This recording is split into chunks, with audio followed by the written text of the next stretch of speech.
يا أيها الذين آمنوا بالله ورسوله والكتاب الذي نزل على رسوله والكتاب الذي أنزل من قبل ومن يكفر بالله وملائكته وكتبه ورسله واليوم الآخر فقد ضل ضلالا بعيدا. إن الذين آمنوا ثم كفروا ثم آمنوا ثم كفروا ثم ازدادوا كفرا لم يكن الله ليغفر لهم ولا ليهديهم سبيلا. بشر المنافقين بأن لهم عذابا أليما.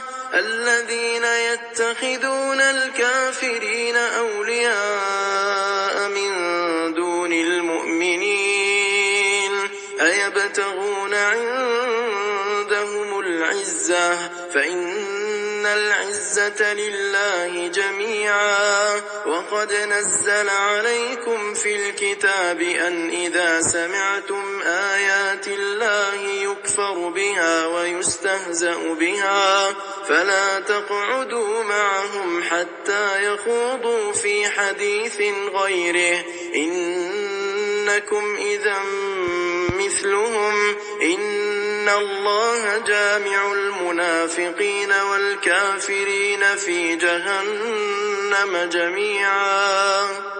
الذين يتربصون بكم فإن كان لكم فتح من الله قالوا ألم نكن معكم وإن كان للكافرين نصيب قالوا ألم نستحوذ عليكم ونمنعكم من المؤمنين فالله يحكم بينكم يوم القيامة ولن يجعل الله للكافرين على المؤمنين سبيلا. إن المنافقين يخادعون الله وهو خادعهم وإذا قاموا إلى الصلاة قاموا كسالى يراءون الناس ولا يذكرون الله إلا قليلا مذبذبين بين ذلك لا إله هؤلاء ولا إله هؤلاء ومن يضلل الله فلن تجد له سبيلا. Ô les croyants, soyez fermes en votre foi en Allah, en son messager, au livre qu'il a fait descendre sur son messager, et au livre qu'il a fait descendre avant. Quiconque ne croit pas en Allah, en ses anges, en ses livres, en ses messagers et au jour dernier, s'égare loin dans l'égarement. Ceux qui ont cru, puis sont devenus mécréants, puis ont cru de nouveau, ensuite sont redevenus mécréants, et n'ont fait que croître en mécréance, Allah ne leur pardonnera pas, ni les guidera vers un chemin droit. Annonce aux hypocrites qu'il y a pour eux un châtiment douloureux. Ceux qui prennent pour alliés des mécréants au lieu des croyants, est-ce la puissance qu'ils recherchent auprès d'eux? En vérité, la puissance appartient entièrement à Allah. Dans le livre, il vous a déjà révélé ceci. Lorsque vous entendez qu'on renie les versets, le Coran, d'Allah, et qu'on s'enraille, ne vous asseyez point avec ceux-là jusqu'à ce qu'ils entreprennent une autre conversation. Sinon vous serez comme eux. Allah rassemblera certes les hypocrites et les mécréants, tous dans l'enfer. Ils restent dans l'expectative à votre égard. Si une victoire vous vient de la part d'Allah, ils disent « N'étions-nous pas avec vous ?» Et s'il en revient un avantage aux mécréants, ils leur disent « Est-ce que nous n'avons pas mis la main sur vous pour vous soustraire aux croyants ?» Eh bien, Allah jugera entre vous au jour de la résurrection. Et jamais Allah ne donnera une voix aux mécréants contre les croyants. Les hypocrites cherchent à tromper Allah, mais Allah retourne leur tromperie contre eux-mêmes. Et lorsqu'ils se lèvent pour la salate, Ils se lèvent avec paresse et par ostentation envers les gens. À peine invoquent-ils Allah. Ils sont indécis entre les croyants et les mécréants, n'appartenant ni aux uns ni aux autres. Or, quiconque Allah égare, jamais tu ne trouveras de chemin pour lui. Assalamu alaikum wa rahmatullahi wa barakatuh. Que la paix soit sur vous, ainsi que la miséricorde et la bénédiction. Islam révolutionnaire contre islam culturel. On avait fait une short sur ce sujet, mais forcément c'est un sujet tellement profond, tellement vaste, surtout à notre époque de brouillard, où les gens jouent des jeux, ne sont pas clairs. Beaucoup de traîtres, beaucoup d'hypocrites, la vérité mélangée au mensonge, etc. Qui fait que effectivement, ça nécessite un peu plus de développement. Car c'est quelque chose qui touche tout le monde finalement. On a tous des proches corrompus, traîtres, hypocrites, qui sont déguisés en musulmans, mais en fait, au fond d'eux, ce sont des incroyants, ce sont des gens qui cherchent ce bas monde. Et comme on l'avait expliqué dans l'intervention précédente, qui cherchent à se soumettre au système du Tarout. Parce que globalement, vous avez deux catégories de musulmans. Vous avez les musulmans symbolisés, caractérisés par les convertis à l'islam, qui sont venus à l'islam via un profond cheminement spirituel, ou en tout cas via de la recherche, au moins.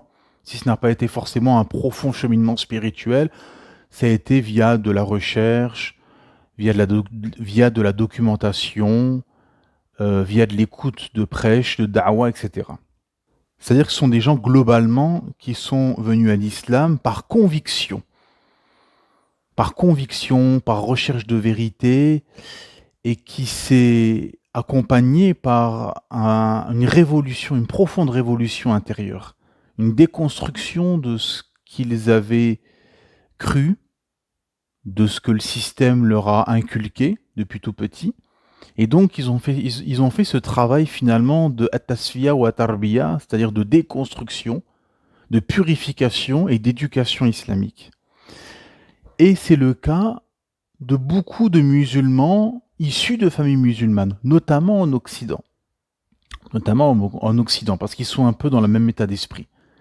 C'est-à-dire que les Maghrébins, les Turcs, les Africains, etc., d'Occident, nés en Occident, ont plus ou moins emprunté le même chemin que les convertis. Ils sont comme des convertis à l'islam finalement. Ils ont grandi dans une société sécularisée, dans une famille qui pratiquait peu ou pas l'islam. Ils ont grandi sans langue arabe, sans Coran, sans mosquée, sans madrasa, etc. Et donc, ils sont venus à l'islam un peu comme les convertis via de la recherche, via un profond cheminement spirituel. À 15 ans, à 20 ans, à 25 ans, à 30 ans, etc. Et donc, quand on adhère à une croyance, à une idéologie, qui plus est la vérité absolue, la religion de notre Créateur, Allah subhanahu wa ta'ala, ceci devient une conviction personnelle. Et ceci devient une conviction idéologique, de logiciel, c'est-à-dire qu'il va y avoir tout un système de pensée, un système de vie qui va se greffer autour de l'islam, en fait. Et l'islam va devenir l'alpha et l'oméga, la pierre angulaire et la boussole de la vie de ces personnes. Alhamdulillah. Mais il y a d'autres musulmans autour de nous. Il y a des musulmans parmi nos proches, des musulmans qu'on va côtoyer à la mosquée, qu'on va côtoyer dans la vie de tous les jours, Mouhim. Et ceux-là, et pour beaucoup, n'ont pas du tout eu ce parcours. Ne sont pas passés et n'ont pas emprunté ce chemin, ce cheminement spirituel, cette révolution, cette recherche, cette quête spirituelle islamique. Ils sont pas passés par là et ils sont pas du tout dans cet état d'esprit. Donc il y a deux choses. Ce sont des gens qui, premièrement, sont musulmans de culture, de tradition, comme ça, qu'ils ont hérité via leur famille ou via le pays musulman dans lequel ils sont nés ou grandis. Souvent, pour eux, c'est un héritage dérangeant, car c'est un héritage qui empêche ces gens-là d'assouvir leurs désirs, leur avidité mondaine, etc. Et deuxièmement, ce sont des gens qui sont pas du tout dans ce logiciel. Eux, c'est-à-dire que l'islam, c'est quelque chose d'à part. Voilà, on fait le ramadan, quand c'est le ramadan, pour ceux qui prient, bon, on prie, voilà, on fait nos prières. Souvent, c'est mécanique. Il n'y a pas de lien. Quand c'est les fêtes, quand c'est l'Eid, ben voilà, on fait la fête, etc. Bon. Et voilà, ça s'arrête là. On mange halal, etc. Et voilà. Et toute leur vie, leur logiciel, la pierre angulaire, l'alpha et l'oméga, et la boussole de leur vie, c'est autre chose. C'est un autre système de vie, de pensée, etc. Comme je dis souvent, c'est-à-dire que beaucoup ont une vie qui est calquée sur la vie des athées, dans le sens, dans le sens de projet de vie, d'ambition et d'objectifs mondains. C'est-à-dire, ce sont des gens qui cherchent juste à accumuler le plus de biens, à s'enorgueillir avec une maison, avec des voitures de luxe, etc. Hein. Et donc, comme les versets magistraux qui ont été, on va revenir dessus, qui ont été récités, où Allah Ta'ala nous expose et nous explique comment sont ces gens-là, comment fonctionnent ces hypocrites, ils sont entre les deux. Hein, au verset 143 de la sourate Nisa 4, Allah Ta'ala dit, traduction son, ils sont indécis entre les croyants et les mécréants, n'appartenant ni aux uns ni aux autres. Or, quiconque Allah égare, jamais tu ne trouveras de chemin pour lui. En effet, ce sont des gens qui sont entre les deux. Voilà. Il y a l'islam, bon, ok, c'est les habitudes, c'est la culture, tradition, voilà, on est musulman, bon, on n'est pas des incroyants, on n'est pas des athées, bon, voilà. Mais notre cœur, notre âme penche vers ce bas monde, vers les passions, et par ricochet via le système qui est représentatif de cette course aux passions, de cette course à l'orgueil, et de cette avidité mondaine qui est représentée aujourd'hui dans notre époque par le système occidental, capitaliste. Hein, ni Dieu, ni maître, chacun fait ce qu'il veut, la liberté absolue, l'égalitarisme et compagnie. Hein. Et donc beaucoup ne comprennent pas ça. Pour ça, c'est très important à rappeler ceci, et à faire comprendre et à expliquer. C'est-à-dire que beaucoup ont des proches comme ça, qui sont dans cet état d'esprit. Et eux, qu'est-ce qui se passe? Ils se retrouvent marginalisés, combattus, ils sont des rourabas, annoncés par le messager d'Allah sallallahu alayhi wa sallam. Vous serez combattus dans vos nations, dans vos tribus, dans vos familles. Beaucoup témoignent de ceci. Oui, vous avez les convertis à l'islam, bon, qui sont combattus, qui subissent beaucoup d'épreuves parmi leurs proches, qui sont des incroyants de base. Donc là, on comprend un peu plus le mécanisme de pensée, c'est un peu plus logique. Hein. Des gens bon, qui sont incroyants, déjà qui ne pratiquent même pas leur religion d'héritage qu'est le christianisme, alors voir un de leurs enfants adhérer à l'islam, qui est la religion pour eux dans leur esprit, de non-science théologique, la religion des Arabes, en plus des colonisés, bon ben, c'est... Donc il va y avoir un combat idéologique, voire plus, qui va s'opérer à l'endroit de ces convertis à l'islam. Mais beaucoup de gens issus de familles musulmanes, dès qu'ils commencent à pratiquer l'islam de façon authentique, la sœur qui met le djilbab, voilà, qui reste à la maison, qui veut épouser un homme, qui refusent finalement de suivre ce schéma imposé par le colon et que beaucoup de familles musulmanes ont imposé à leurs enfants. Non, non, non, tu vas faire des études, tu vas être une femme entre guillemets moderne, tu vas aller travailler tu vas rentrer dans le capitalisme et tu te marieras après tes études et tu vas travailler, tu ne resteras pas à la maison, tu ne feras pas beaucoup d'enfants. En gros, c'est ça le message qui est envoyé de la part de beaucoup de familles musulmanes, hein. Donc quand ils voient une fille qui dit non, non, non, moi je me couvre, je reste à la maison, j'attends qu'un homme vienne m'épouser et je vais être une femme obéissante à la maison. À ce moment-là, ben, c'est tout leur système de pensée qui s'effondre, hein, parce que comme en plus ils ont cette carence d'être colonisés intellectuellement, donc pour eux c'est inconcevable de suivre le modèle islamique, parce que d'un côté ce sont des hypocrites et d'un autre côté ils sont colonisés intellectuellement par le système occidental, qui a imposé ce modèle de femme capitaliste, qui est antinomique et qui est à l'opposé et qui contredit finalement le modèle de vie, le modèle de la femme spirituelle, légiféré et ordonné et révélé par Allah subhanahu wa ta'ala. Et aussi, ça leur rappelle à quel point ils se sont égarés et ils n'appliquent pas l'islam de façon authentique. Comprenez, en fait, c'est très très intéressant et très profond à comprendre.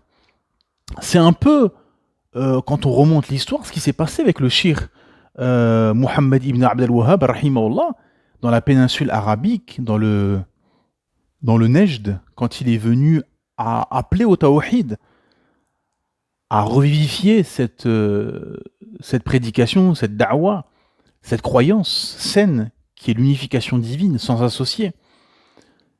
Eh ben, il a été combattu, menacé, contraint à l'exil, etc. Quand vous voyez sa vie, c'est une vie de prophète qu'il a eue. Rahimahullah. Il était combattu, marginalisé, etc. Et alhamdulillah, il a trouvé une tribu, les Saouds, qui se sont alliés pour établir un État qui sera l'État du Tawhid, un État de préservation de la croyance saine du Tawhid et des lieux saints qui sont la Mecque et Médine, qu'on appelle l'Arabie Saoudite aujourd'hui. Et ce shir s'est retrouvé dans cette position, combattu, marginalisé par ses proches, par sa tribu, etc. Et donc, mais peut-être que lui, il est venu sincèrement, bien évidemment, mais il est venu en pensant que, oui, les gens vont adhérer. Et on croit à ça, souvent. On se dit, je vais ramener des preuves, et les gens vont adhérer, vont accepter. Et qu'est-ce qui se passe? Les gens se retournent contre vous, vous font la guerre. Mais qu'est-ce qui se passe? Donc beaucoup ne comprennent pas. Ce shir, avec sa science, sa sagesse, savait très bien dans quoi il mettait les pieds. Mais beaucoup de gens, beaucoup de musulmans, dans leur famille, ils se retrouvent dans une position où ils sont combattus, marginalisés, montrés du doigt, deviennent l'ennemi public numéro 1. Mais alors, je suis venu appeler au Coran, à la Sunna, revivifier la pratique religieuse de ma famille, et je me retrouve comme un criminel. Subhanallah azim. Et ça fait partie du chemin des monothéistes, de ceux qui suivent le chemin de la prophétie. Ils seront combattus, et en priorité, qui sera leurs ennemis et leurs proches, mes frères et sœurs. Et pareil, pour le frère qui revient au dîn, laisse pousser la barbe, il commence à mettre des qamis, des serwel, il commence à avoir un style religieux, islamique, à se rendre à la mosquée, à prendre des cours, etc. Et à parler que d'islam, voilà. Avant, il parlait de foot, il parlait d'argent, il parlait de dunya, etc. Maintenant, il parle que d'islam. Il fait de da'wa, il explique, etc. Il devient l'ennemi des proches. Qu'est-ce qui se passe? Pourquoi il a changé? Oh là là, il devient radical, extrémiste et compagnie. Tous ces sobriquets. Pourquoi? Parce qu'en fait, ce que ces gens ne comprennent pas, c'est que c'est eux qui ont dévié. En fait, vous êtes sur un chemin bétonné et qui a été construit pour l'emprunter, et eux sont là-haut dans la boue, les marécages, on fait une sortie de route, et comme ils sont nombreux, et vous êtes peu sur ce chemin bétonné, c'est vous qui êtes regardés de façon farfelue, c'est vous qui êtes montrés du doigt, qui êtes vus comme des gens marginaux, extrémistes, etc. Hein, qui veulent même, on entend même parfois des inepties comme ça, dire « Ah, vous voulez montrer que vous êtes musulman ». Non, c'est pas question de montrer ou pas montrer. C'est déjà l'islam se montre, bien évidemment. Il n'y a pas de sécularisation en islam. On se cache pas. On montre qu'on est musulman. Et forcément, il y a des actes qui sont obligatoires, de l'apparence qui est obligatoire, comme la barbe pour les hommes, comme le hijab pour les femmes, etc., qui fait que, inéluctablement, oui, on va savoir que tu es musulman. Et d'ailleurs, les hadiths sont pléthoriques par rapport au fait de se différencier des gens du livre et des non-musulmans, etc. Et donc là, on se retrouve en fait finalement dans le choc idéologique, dans un choc idéologique qui est très profond parce qu'en fait, en apparence, on est sur le même chemin, en apparence, entre ceux qui sont dans un islam révolutionnaire authentique et ceux qui s'affilient à l'islam, qui sont dans un islam de coutume, de culture, etc. En apparence, on est musulmans. En apparence, on est tous musulmans, on est tous sur le même chemin, on a tous la même idéologie, etc. En apparence. Mais quand on va en profondeur, qu'est-ce qui se passe? Il y a la scission. Et une scission très marquée, très profonde. Entre ceux qui veulent l'établissement de l'islam au plus haut sommet de l'État, qui veulent un empire musulman, qui veulent retrouver cette gloire d'antan, qui veulent un islam authentique, un islam révolutionnaire, un islam de da'wah, un islam qui propage cette lumière révélée au monde, et ceux qui sont dans un islam culturel, dans un islam colonisé, dans un islam où il faut se cacher, il faut le moins d'islam possible, etc. Et suivre le système du colon. Hein. Colonisé car colonisable. Et c'est pour ça que ces gens, souvent, si ce n'est pas tout le temps, tombent dans le tribalisme, dans le nationalisme, ils s'enorgueillissent de leur État-nation, ils croient que le vote va leur permettre de sortir de leur état d'avilissement. Quand on leur parle de charia, ils deviennent tout pâles. Parce que ce sont des maladies du cœur très très profondes, mes frères et sœurs. C'est pour ça qu'en se plongeant dans le Coran, on comprend tout ceci. Allah Azza wa Jal qui a créé l'humain sait parfaitement comment fonctionne cette créature. Regardez au tout début de Baqarah, au tout début du Coran, Allah Azza wa Jal nous dit quoi? Parmi les gens, il y a ceux qui disent « Nous croyons en Allah et au jour dernier », tandis qu'en fait, ils n'y croient pas. Ils disent « Nous sommes musulmans, nous croyons en Allah, nous croyons au prophète, sallallahu alayhi wa sallam, nous croyons au jour du jugement. » Non, en fait, ils n'y croient pas. Et s'ils ne se répandent pas, ils seront confondus. Déjà dans ce bas monde, s'ils vivent l'époque de Masih ad-Dajjal, et on sait très bien que beaucoup vont apostasier, et ils seront confondus le jour du jugement. Ils cherchent à tromper Allah et les croyants, mais ils ne trompent qu'eux-mêmes et ils ne s'en rendent pas compte. Il y a dans leur cœur une maladie de doute et d'hypocrisie, et Allah laisse croître leur maladie. Ils auront un châtiment douloureux pour avoir menti. Et quand on leur dit ne se met pas la corruption sur terre, ils disent au contraire nous ne sommes que des réformateurs. Certes, ce sont eux les véritables corrupteurs, mais ils ne s'en rendent pas compte. Quand on leur dit croyez comme les gens ont cru, ils disent croirons-nous comme ont cru les faibles d'esprit. Certes, ce sont eux les véritables faibles d'esprit, mais ils ne le savent pas. Quand ils rencontrent ceux qui ont cru, ils disent nous croyons. Mais quand ils se trouvent seuls avec leur diable, ils disent nous sommes avec vous. En fait, nous ne faisons que nous moquer d'eux. C'est Allah qui se moque d'eux et les endurcira dans leur révolte et prolongera sans fin leur égarement. Il y a ce que les langues disent, ce que les gens disent, mais il y a ce qu'il y a au fond, dans leur poitrine.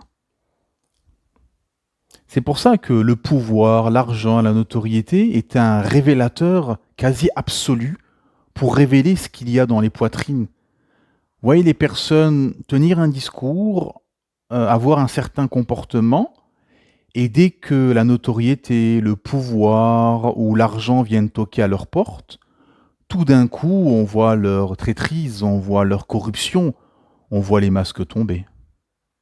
Allah Azza wa Jal connaît les injustes. Regardez l'histoire de David et Goliath, Daoud alayhi salam. On raconte qu'ils étaient 70 000 les Bani Israël pour vouloir changer les choses. Et ils terminent à 300 devant Goliath. Qu'est-ce qui s'est passé? On est passé de 70 000 à 300. Allah Azza wa Jal a fait le tri entre les sincères et les traîtres, les hypocrites et les corrupteurs. Et on analyse aussi dans cette histoire que les gens voulaient changer les choses, mais avec les moyens que eux décident. Comme aujourd'hui, les gens veulent changer les choses avec des marches, avec le vote, avec des manifestations, avec des choses qui n'ont pas permis aux croyants dans le passé, dans l'histoire, de changer les choses. Ce n'est pas comme ça qu'on change les choses. Mais ces gens-là veulent changer les choses avec les moyens qui les arrangent eux, qui ne nécessitent pas de changement profond. Vous comprenez? Les gens, et quand on leur dit, quand on leur ordonne, vous voulez changer les choses, vous allez faire ceci, vous allez faire cela, un tel sera votre chef, il y aura ça, il faudra faire ceci, il faudra faire cela, à ce moment-là, ça fait le tri. Les gens abandonnent, partent, etc.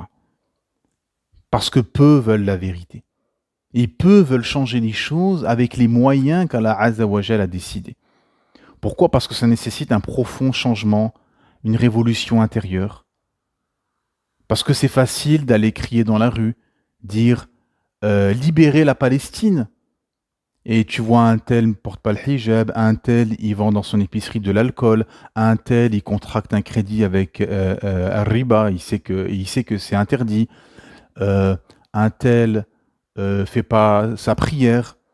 Donc les gens ils sont prisonniers de leurs propres démons, ils se sont pas libérés de leurs péchés, de leurs manquements ou de leur désobéissance à Allah Azza wa Jal, et ils veulent libérer une terre.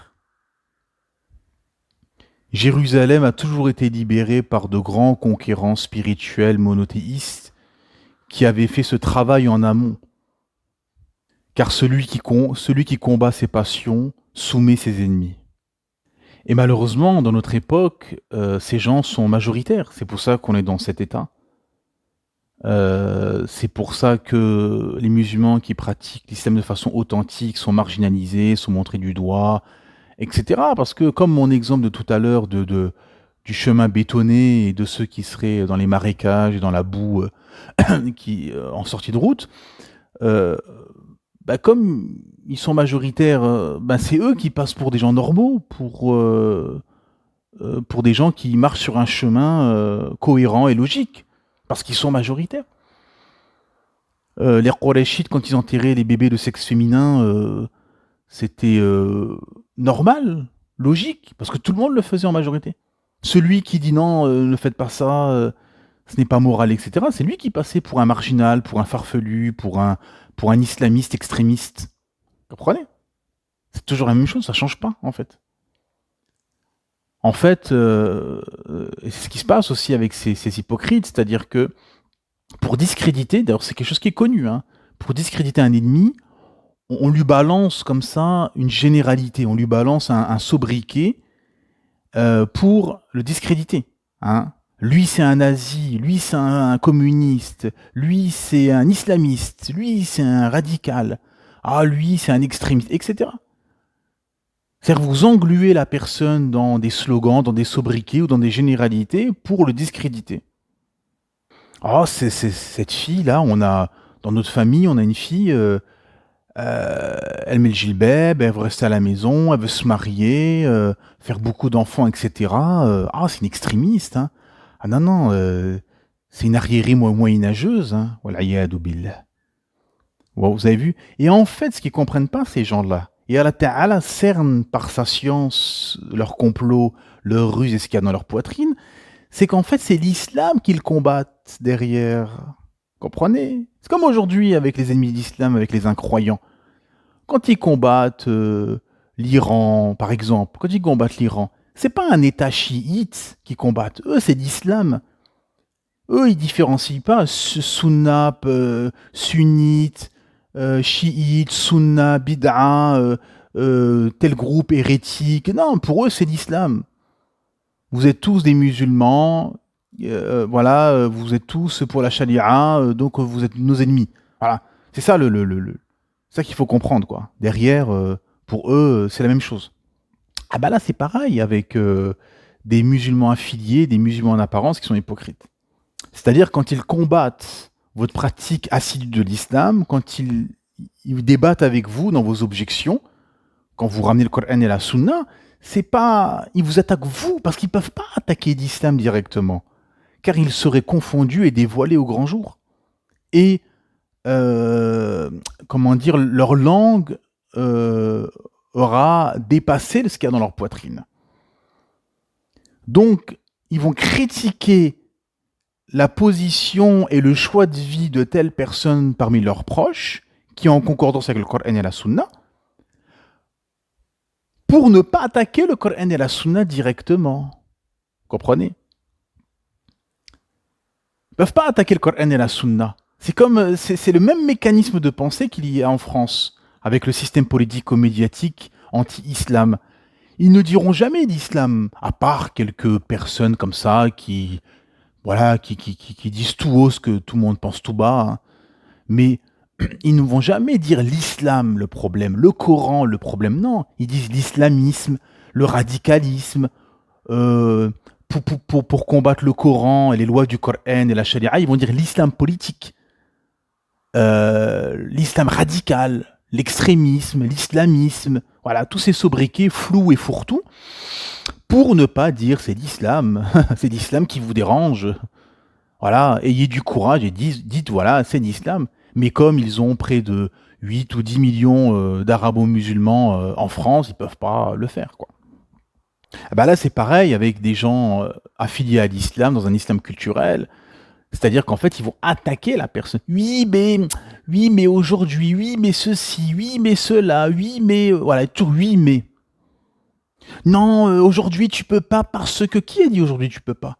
Aujourd'hui, il faut faire des études parce qu'on sait jamais si vous divorcez comme ça, au moins tu peux retrouver un travail, etc. Donc les gens, avant de s'engager, de se marier, ils sont déjà dans une espèce de projection de si au cas où ça dérape, donc il n'y a aucune confiance dans la Azza wa Jal.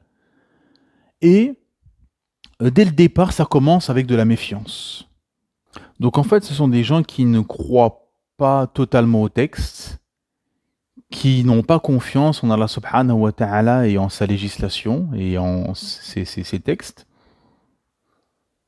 qui sont malades du cœur et qui vont chercher un prétexte pour dévier et pour finalement déculpabiliser leur déviance. Voilà. Et surtout leur amour mondain. Ça, la réalité. Et en fait, ce proche assidu leur rappelle à quel point ils ont dévié et à quel point finalement c'est comme un révélateur de ce qu'ils ont dans leur poitrine. Vous voyez? Parce que c'est toujours pareil. Imaginez-vous un bar où tout le monde est bourré. Vous avez 38 personnes, les 38 sont bourrés, sont ivres. Bah, chacun ne voit pas l'état dans lequel il est. De dépravation, d'avilissement, la sortie de route au niveau de la raison dans laquelle il est à ce moment-là, parce qu'il est sous. Il voit pas ça. Mais si vous avez une personne qui rentre dans ce bar, qui est saine, qui est à jeun, eh ben, il sera comme un révélateur des autres.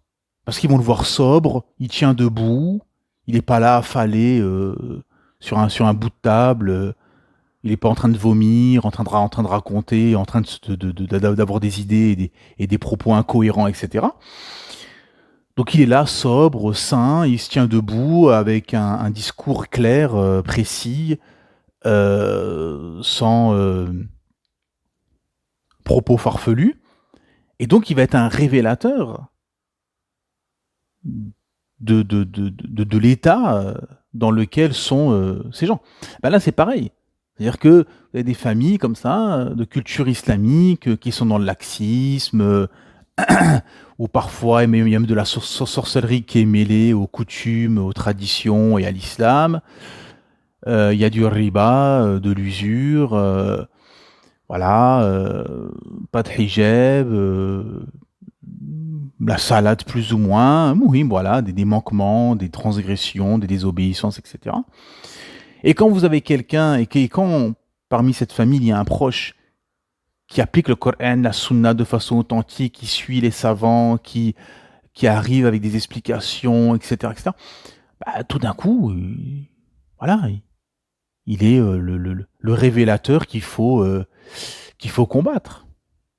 Il y a des gens sincères qui vont se repentir, qui vont accepter, etc., mais pour beaucoup, beaucoup, beaucoup, et on le voit et tout le monde le constate, et vous le savez très bien si vous êtes dans cette situation, beaucoup, non, vont vous combattre. C'est le contraire, ils vont vous faire la guerre.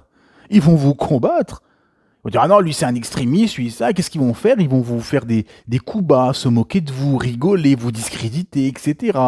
Vous allez leur dire juste une phrase, ils vont partir, se moquer, rigoler, etc. Pourquoi? Parce qu'ils n'ont pas d'arguments, en fait. Ils n'ont pas d'arguments solides, théologiques, scientifiques, techniques pour pouvoir vous répondre. Donc, qu'est-ce qui se passe? C'est la moquerie, c'est les insultes, c'est les sobriquets, c'est ci, c'est ça. Voilà. Comme les Qurayshites, quand ils ont dit, quand vous entendez ce Coran récité, faites du brahut, faites du chahut, faites du bruit, criez, pour que votre voix, pour qu'on n'entende pas cette parole lumineuse. Parce que, bien évidemment, on n'est pas dans le même couloir, en fait. On n'est pas dans le même monde. Comprenez? Il y a ceux qui... L'islam, c'est toute leur vie. C'est la centrale de leur vie. C'est l'objectif de leur vie. C'est... Voilà, ils ont des objectifs et des ambitions spirituelles islamiques. Toute leur vie est bâtie autour de l'islam. C'est ça qui régit et qui accompagne leur vie. Dès qu'ils font via des activités professionnelles ou autres, des choses qui sont pas purement islamiques, ben tout de suite ils ont des manques, ça leur manque. Ils veulent absolument se retrouver, voilà, dans un isolement spirituel, lire le Coran, prier, aller à la mosquée, etc. Hein, leur cœur est attaché à cet islam, alhamdoulilah. Et il y a ceux qui sont dans un autre truc, dans un autre monde. Pour eux, l'islam, c'est juste une culture dérangeante et que leur modèle de vie, leur logiciel de pensée, etc., c'est le modèle occidental, c'est la dunya, c'est la course aux richesses, c'est la course à l'accumulation de biens, c'est s'enorgueillir via le matériel. Hein. C'est ça la réalité. Regarde, j'ai telle voiture, lui, telle voiture, ah, j'ai telle maison, etc. C'est juste de l'orgueil simplé, quoi. C'est une course aux passions. Ils sont dans ça, eux. Et c'est pour ça que dans l'époque dans laquelle nous sommes, qui est proche de la sortie de Masih ad-Dajjal, eh ben, beaucoup suivront. Parce que déjà là, les gens suivent le système. Des gens se jettent dans la Méditerranée, quitte à mourir pour venir en Europe. Vous vous rendez compte? Alors qu'est-ce que ça va être quand il y aura Masih ad-Dajjal? Ça va être terrible. Terrible, terrible. Et personne n'est à l'abri, c'est pour ça qu'il faut en amont craindre Allah Azza wa Jal, cheminer, faire les causes, se parer, se préparer pour toute épreuve de la vie de tous les jours déjà. Et si on vit cette époque, t'es comme un athlète, aux Jeux Olympiques, eh ben au moins on aura été, on serait préparé. Donc il faut prendre conscience de ceci, savoir dans quoi on met les pieds. Comme l'imam Ahmed, rahimahullah, quand il a réfuté le fait que le Coran est une création d'Allah Azza wa Jal, lorsque tous les prophètes sont rentrés dans des cités, des combattus, regardez le prophète Mohammed sallallahu alayhi wa sallam, il était considéré comme le véridique, comme la personne à qui tu pouvais avoir une pleine confiance, totale confiance. Ben, il a été combattu, marginalisé. C'est pour ça qu'il y a beaucoup de versets qui voilà, Azza wa Jal a encouragé et a donné de l'espoir au prophète Mohammed sallallahu alayhi wa sallam en disant, regarde ce que les prophètes ont vécu. Ce que tu as vécu, les prophètes avant toi ont vécu ceci.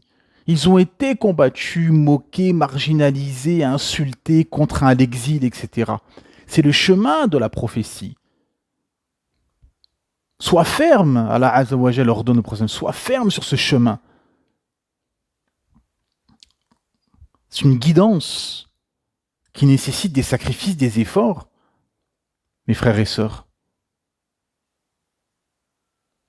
regardez dans l'histoire, des grands savants sont passés par là. Donc il faut savoir dans quoi on met les pieds. Le Cheikh Mohammed ibn Abd al-Wahhab, rahimahullah, voilà, savait dans quoi il mettait les pieds. Combattu, contraint à l'exil, etc. On sait dans quoi, il faut savoir dans quoi on met les pieds. C'est-à-dire qu'en fait, là, vous êtes, c'est la vraie vie. C'est-à-dire que c'est pas un jeu. Ce sont des gens qui, jusqu'à vos proches, partagent votre toit, vont vous combattre, vous faire la guerre, se moquer de vous, vous marginaliser, jusqu'à même douter, dire mais c'est moi le problème, etc. Non, ne doutez jamais, mes frères et sœurs. Vous êtes sur la vérité, vous êtes des monothéistes. Ce sont ces gens-là qui sont des corrompus et qui ont dévié du chemin. Ce qu'Allah Azza wa Jal nous explique dans les versets qu'on a écoutés au début. Sachez que vous n'êtes pas seul, sachez qu'Allah Azza wa Jal est avec vous et qui vous soutient. Allah Azza wa Jal est avec les patients, Allah Azza wa Jal est avec les endurants, Allah Azza wa Jal est avec les véridiques, Allah Azza wa Jal est avec ceux qui suivent ce chemin. Et Allah Azza wa Jal, Allah subhanahu wa ta'ala ne vous abandonnera jamais, mes frères et sœurs. Tant que vous tenez à cette guidance et que vous restez fermes sur ce chemin prophétique. Ô les croyants, soyez fermes en votre foi en Allah, en son messager, au livre qu'il a fait descendre, sur son messager et au livre qu'il a fait descendre avant. Quiconque ne croit pas en Allah, en ses anges et en ses livres, en ses messagers, et au jour dernier s'égare loin dans l'égarement. Ceux qui ont cru, puis sont devenus mécréants, puis ont cru de nouveau, ensuite sont redevenus mécréants, et n'ont fait que croître en mécréance, Allah ne leur pardonnera point, ni les guidera vers un chemin droit. Annonce aux hypocrites qu'il y aura pour un châtiment douloureux. Ceux qui prennent pour alliés des mécréants au lieu des croyants, est-ce la puissance qu'ils recherchent auprès d'eux? En vérité, la puissance n'appartient entièrement qu'à Allah. Dans le livre, il vous a déjà révélé ceci lorsque vous entendez qu'on renie les versets, le Coran d'Allah subhanahu wa ta'ala, qu'on s'enraille. Ne vous asseyez point avec ceux-là jusqu'à ce qu'ils entreprennent une autre conversation. Sinon vous serez comme eux. Allah rassemblera certes les hypocrites et les mécréants tous dans l'enfer. Ils restent dans l'expectative à votre égard. Si une victoire vous vient de la part d'Allah, ils disent « N'étions-nous pas avec vous ?» Et s'ils en revient avec un avantage aux mécréants, ils leur disent « Est-ce que nous n'avons pas mis la main sur vous pour vous soustraire aux croyants ?» Eh bien, Allah jugera entre eux. Allah subhanahu wa ta'ala jugera entre vous au jour de la résurrection et jamais Allah ne donnera une voix aux mécréants contre les croyants. Les hypocrites cherchent à tromper Allah, mais Allah retourne leur tromperie contre eux-mêmes. Et lorsqu'ils se lèvent pour la salate, ils se lèvent avec paresse et par ostentation envers les gens, à peine invoquent-ils Allah.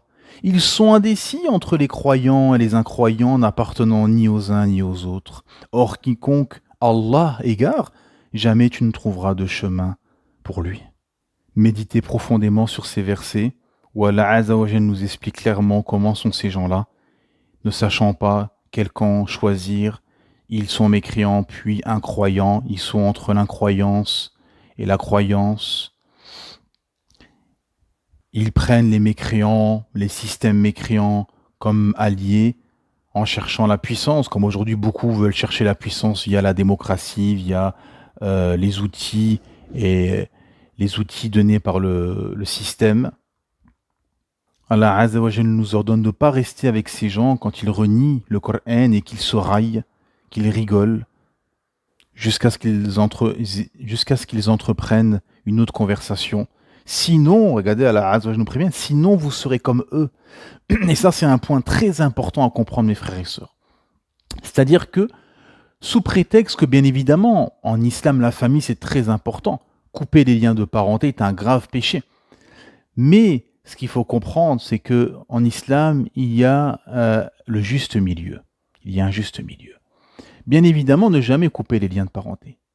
Mais ce qu'il faut comprendre, c'est que il y a des gens, des traîtres, des hypocrites parmi vous, vos proches, que si vous restez avec eux tout le temps et que vous restez collé à eux tout le temps, vous allez malheureusement devenir comme eux. Il se peut que, en tout cas, que vous devenez comme eux. Car le cœur, comme disent les savants, nos cœurs ne sont pas entre nos mains. On est influençable, plus ou moins. Bien évidemment, il y a des gens, alhamdoulilah, ils ont une foi tellement haute, une confiance tellement haute que pour les déstabiliser et pour les influencer, il faut y aller. D'autres, c'est plus fragile, bien sûr. Mais en tout cas, rester avec ces gens, c'est dangereux pour la foi. C'est dangereux pour l'esprit, pour le mécanisme de pensée, pour notre projection du monde, etc. C'est dangereux. Parce que ce sont des gens malades du cœur qui polluent les gens autour d'eux. C'est comme quelqu'un qui boit, qui est un ivrogne, etc. À force de rester avec cette personne, vous risquez un jour d'être taché par l'alcool, voire pire, voire de boire cet alcool. Wal'iyadu billah. Et là, et d'être enivré. Et là, cet alcool, c'est une alcool finalement de la parole, c'est une alcool d'hypocrisie, de maladie du cœur, de fausses croyances, qui risque de vous enivrer à force de côtoyer ces gens hypocrites. Faites-leur le rappel, la da'wa, expliquez-leur leurs manquements, leurs hérésies, leurs corruptions, etc. Et alhamdulillah, voilà, gardez un contact, mais avec une distance de sécurité. Hein. Distance de sécurité. Car ces gens sont des gens vicieux, très dangereux. Très très dangereux et très vicieux. Faites très attention mes frères et sœurs. Donc, il faut maintenir une distance de sécurité, faire le rappel, faire da'wa, bienveillance, toujours avec hikmah et ilm, avec science, avec sagesse et science, mais faire attention de sous prétexte de la sacralité des liens de parenté, se mélanger, rester avec ces gens au risque de pencher, d'être enivré par leur poison, voire même d'être touché par des maux occultes, comme certains, à force de trop fréquenter ces gens, etc., se sont retrouvés avec des mal occultes, etc. Hein. Ça aussi, ça fait partie de cela. La sorcellerie, etc. D'ailleurs, le fameux hadith, en gros, vous aurez la religion de ceux avec qui vous fréquentez. En gros, de manière générale, c'est-à-dire que tu vas suivre le modèle de pensée, de vie, etc. de la personne avec qui tu vas être. Tu peux être influencé. Donc, il faut faire très attention. Entourez-vous de gens pieux, de gens sincères. Privilégiez l'isolement spirituel, surtout dans des terres non islamiques comme la France, comme l'Europe, etc. Privilégiez l'isolement spirituel, la méditation, distance de sécurité, le rappel d'Allah subhanahu wa ta'ala. Entourez-vous, il y a, alhamdulillah, des lumières comme vous, des gens qui cherchent Allah et son messager, des gens spirituels, monothéistes, qui cherchent l'au-delà et non ce bas monde, et qui sont d'ailleurs des épreuves pour ces gens-là aussi. Hein, car dans la sagesse d'Allah subhanahu wa ta'ala, on voit que plus ou moins dans toutes les familles comme ça, laxistes, qui tend vers ce bas monde, Allah ta'ala met des lumières comme ça, qui finalement leur rappellent, comme des prophètes envoyés dans des cités, dans des tribus, viennent comme ça leur rappeler, et eux-mêmes sont éprouvés par là où ils ne s'attendaient pas. Ils ne s'attendaient pas à que cette jeune fille de 16 ans pratique un islam authentique, assidu, ce que eux ont fui en quittant leur bled, par exemple. Ou que ce garçon qui était plus dans le foot, l'argent, les voitures, etc., se retrouve à aller prêcher du matin au soir. Comprenez ? C'est-à-dire que ça fait partie du plan d'Allah subhanahu wa ta'ala aussi. Mais voilà, soyez dans une spirale positive et vertueuse où vous faites le tri entre ce qui est bien, ce qui est mal. Jetez ce qui vous empêche d'avancer comme l'arche de Noé, comme un bateau en mer. Jetez ce qui vous empêche de cheminer vers Allah subhanahu wa ta'ala et maintenez une distance de sécurité envers ceux qui seront des obstacles aussi dans votre aspiration spirituelle islamique et dans votre cheminement spirituel. Qu'Allah subhanahu wa ta'ala nous facilite, qu'Allah subhanahu wa ta'ala nous permette d'être entourés de gens monothéistes, sincères, qui recherchent sa face et qui recherchent l'au-delà et qui ne sont pas des gens corrompus qui tendent vers ce bas monde. Qu'Allah subhanahu wa ta'ala nous donne des issues favorables, qu'Allah azza wa jal nous permette de cheminer et nous enlève les gens obscurs et les obstacles de ce chemin lumineux. Assalamu alaikum wa rahmatullahi wa barakatuh. Que la paix soit sur vous, ainsi que la miséricorde et la bénédiction.